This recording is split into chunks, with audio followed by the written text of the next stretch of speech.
por exemplo, essa questão que o senhor traz aí da manipulação, não só das ideias, não simplesmente a manipulação ideológica, e lembrando que a manipulação ideológica ela já é algo muito poderoso. Ela destrói países inteiros, se for o caso. Mas o senhor está falando também da capacidade de manipular os sentimentos das pessoas, né, como algo talvez ainda muito mais poderoso.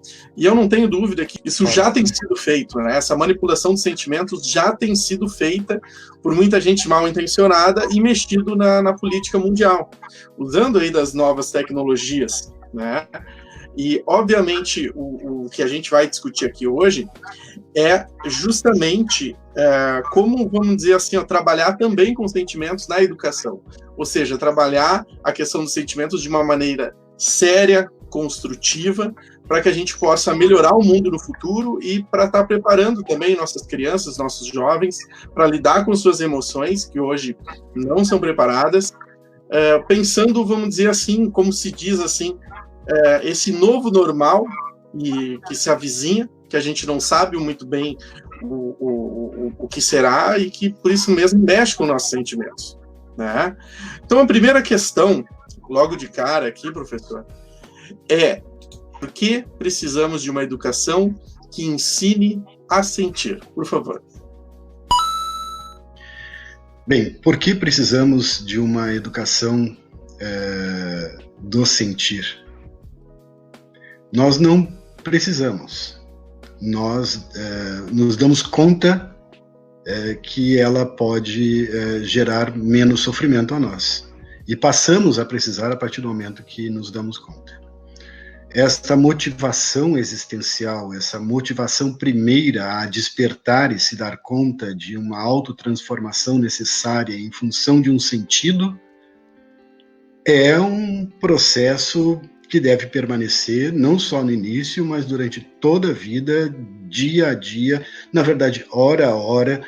Muitas vezes faço pausas no meu dia, respiro, paro, sinto, volto ao presente, penso, para resgatar de novo e mais uma vez a motivação que diz que apesar do tempo fazer com que tudo torne-se nada, há sentido em cada momento e um certo âmbito de eternidade em cada segundo que se esvai. Existir por si só é um milagre.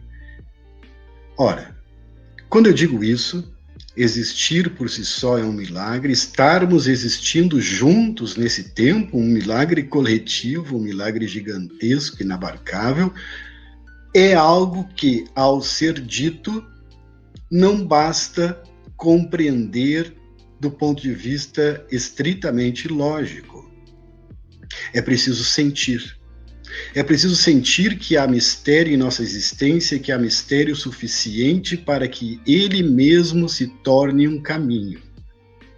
Que esse mistério, na medida em que possamos sentir juntos, que diz respeito a isso que eu chamava de milagre, né, é um inusitado total estar existindo, possa nos colocar então em contato. É porque podemos sentir juntos e sentimos que sentimos juntos a uma certa autorreflexividade no âmbito do próprio sentir. Sentimos que sentimos juntos, isto é tácito, é que de fato nos comunicamos como humanos para outros humanos. Não como máquinas, para máquinas que transmitem bytes, que transmitem informações feitas de números e códigos. Há algo de nossa, podemos chamar interioridade, há algo disso que nos tornamos, que é, de algum modo, fundo de toda a comunicação, de toda a significação possível do que é dito, porque é uma significação para um humano diante de outro humano, cujas significações se dão diante do seu próprio viver. É diante deste viver, como horizonte último, o viver que se dá a cada um e que se dá a todos nós, como horizonte último de todas as significações humanas, que então nos colocamos diante da tarefa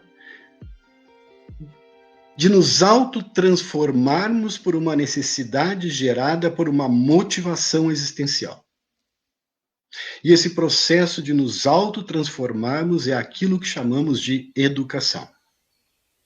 Portanto, a educação não é algo que se faz simplesmente em espaços formais ou espaços até mesmo identificáveis conscientemente. Educação, eu chamo assim, é esse processo contínuo, embora tenha temporalidades diferentes, é mais lento, é mais rápido, tem rupturas, é não linear em certos processos, esse processo de autotransformação, que é um processo de autoeducação. Porque, em última instância, ninguém ensina nada a ninguém, porque ninguém ensina nada que vá ser válido para a vida dessa outra pessoa, ninguém ensina nada que essa pessoa não vai incorporar como parte de seu sentir a si mesmo e de seu sentir o mundo, como parte de sua percepção, seus valores, se ele não ensinar a si mesmo dentro desse caminho. É mais ou menos como a gente diz. Não basta alguém dizer algo a você, você vai ter que dizer a si mesmo para sentir o que diz, para perceber pela própria experiência, por esse contato possível com o real vivenciado, que isso faz parte de você. Então, nessa medida, você é o agente de sua própria autotransformação. Então, aprender a sentir como uma necessidade gerada de uma motivação na qual se busca muito mais que explicar o sentido da vida, sentir o sentido da vida. Então, vejam bem, a dicotomia que nós geralmente fazemos entre sentir e pensar, emoção e razão, e utilizamos outras palavras para tentar dar conta disso, mesmo suspeitando que as palavras são débeis para dar conta do real.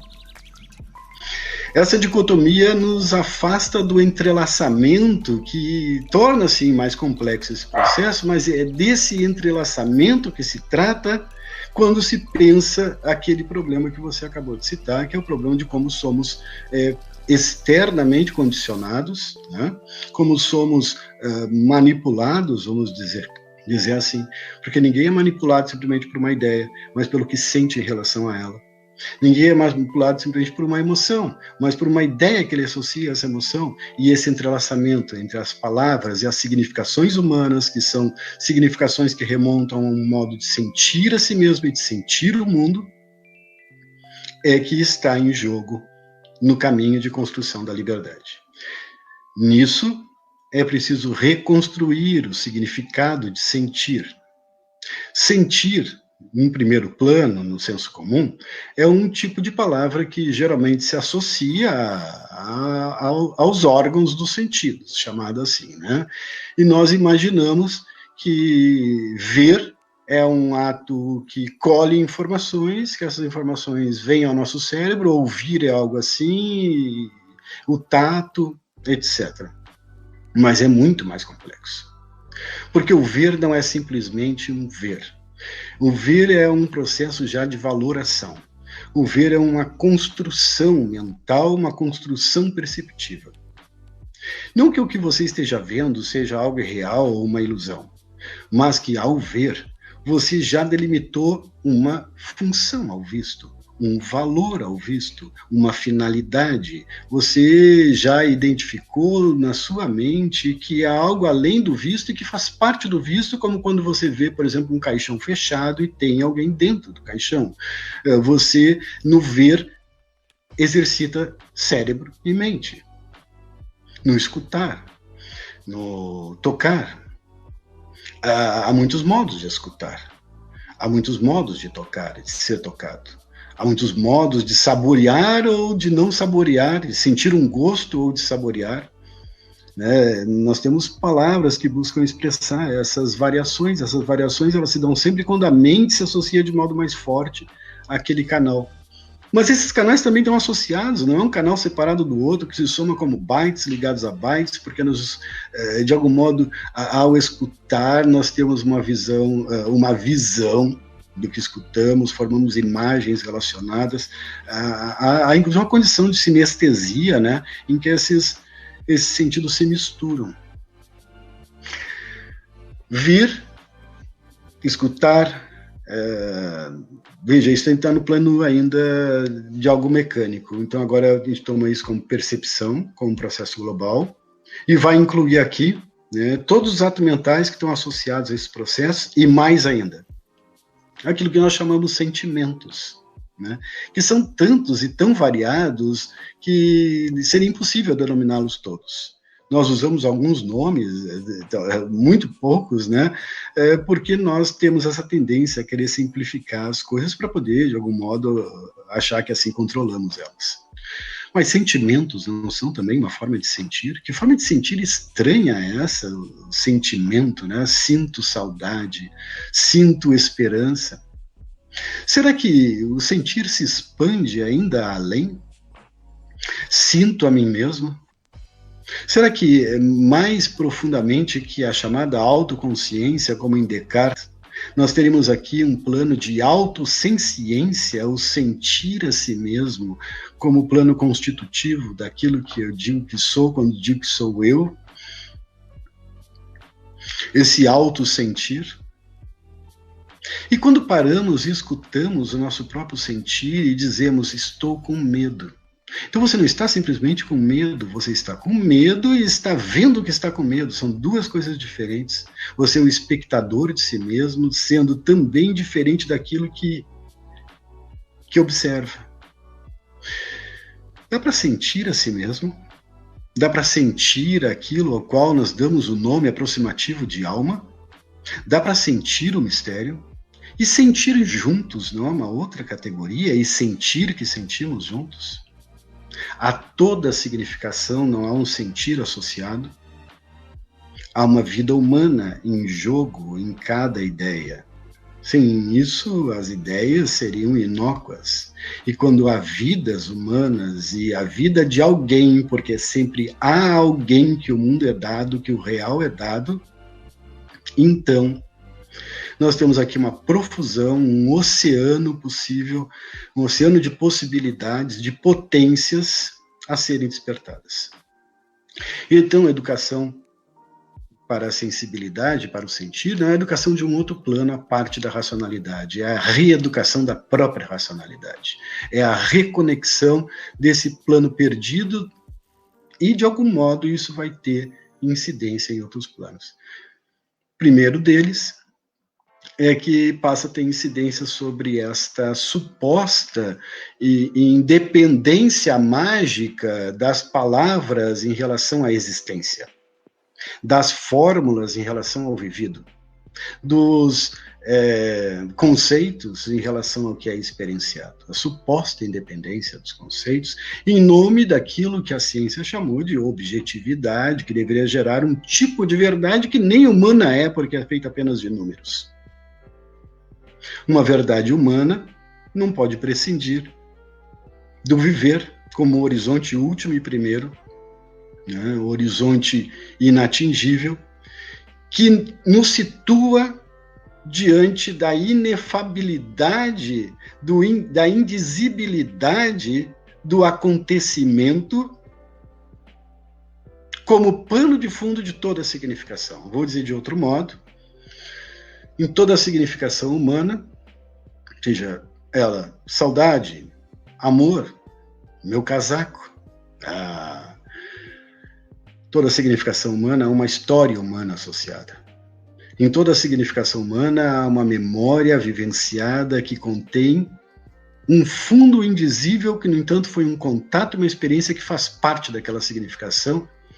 E isso pode se dar no plano individual e coletivo, no sentido de uma estrutura psicossocial que vai gerando significações e sentires coletivos que se automultiplicam em rede. E é nesse plano psicossocial que, de algum modo, a política, no século XXI para o XXII, deve começar a pensar sua incidência. Porque nós somos mentes que se entrelaçam de forma simbiótica, né? Esse entrelaçamento, esse ecossistema mental que nós formamos, que é autogerado, autogerador e de algum modo está sempre rompendo, ultrapassando seu próprio limite, criando a si mesmo sucessivamente, constantemente, para permanecer sendo a si mesmo. Que se trata de construir o espaço da liberdade. Aprender a sentir, aprender, de algum modo, a se libertar, e se libertar de si mesmo, que é o grande passo, se libertar de si mesmo, que de algum modo configura toda a ressignificação de liberdade para muito além daquilo que se discute em fóruns de liberdade, coisas parecidas, porque nesse caso se trata apenas de uma liberdade do ponto de vista da ação, e não uma liberdade do ponto de vista da determinação, da vontade em relação à própria ação. Se eu sou livre para comprar, ou para vender, ou para ter a iniciativa que eu quiser, primeiro eu devo ser livre para escolher a própria iniciativa que eu desejo e não a iniciativa que eu penso que desejo. Então, muitas coisas aqui, me perdoem misturar tantas coisas. Para que se tenha um caminho mais claro, talvez um feedback de perguntas de vocês, que eu possa esclarecer, dizer de outros modos, ou dar exemplos, né? Já que eu estou trabalhando com algo que é talvez estranho para muitas pessoas. As palavras começam a ter outros sentidos. E que as palavras comecem a ter outros sentidos é uma consequência de ligar o sentir e o pensar, porque o significado das palavras não está nas palavras. Agradeço muito você que assistiu até aqui. Então, por favor, deixa um like, um comentário, se inscreve no canal, ativa o sininho e, se puder, por favor, seja membro do canal. A partir de R$ 1,99 você ajuda com essa pequena contribuição, faz uma grande diferença para a filosofia hoje no Brasil. Assista mais um vídeo nosso. Obrigado, valeu e até a próxima!